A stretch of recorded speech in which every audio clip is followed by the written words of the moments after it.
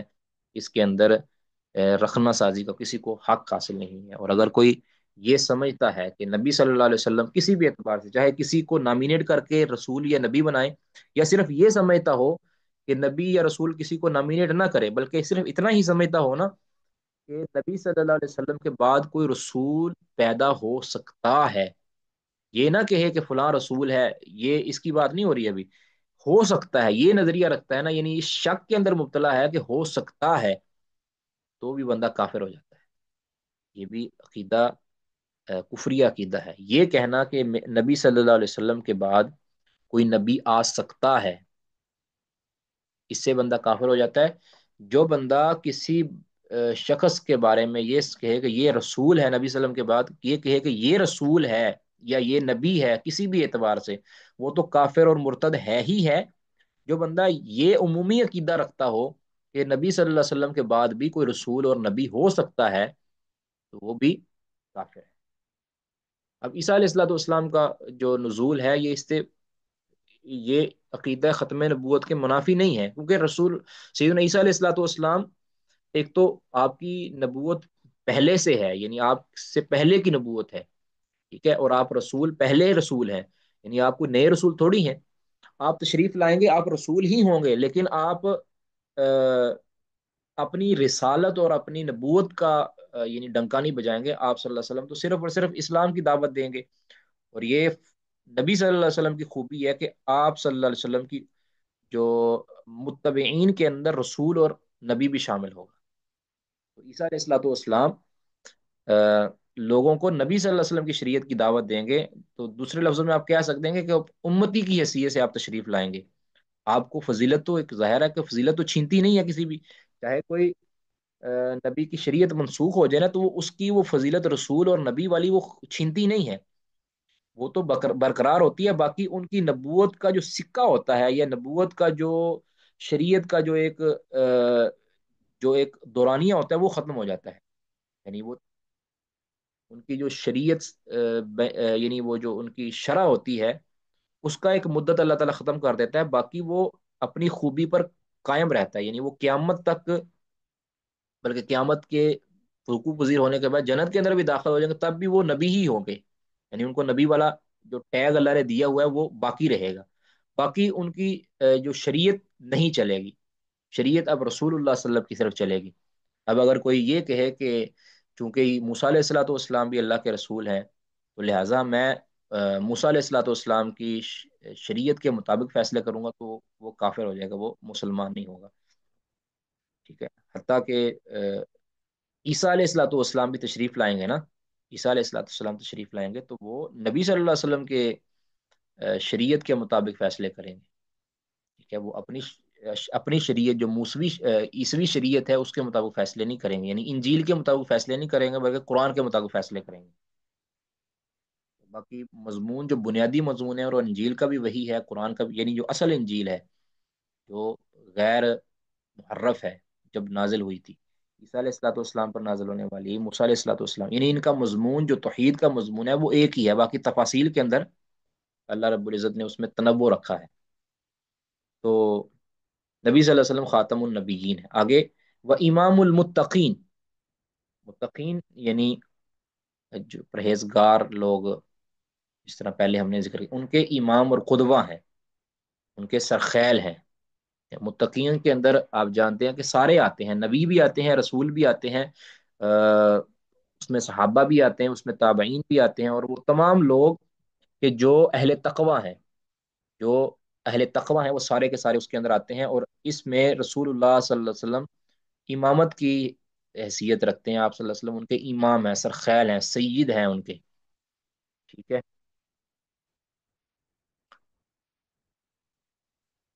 جی کسی کا کوئی سوال؟ جی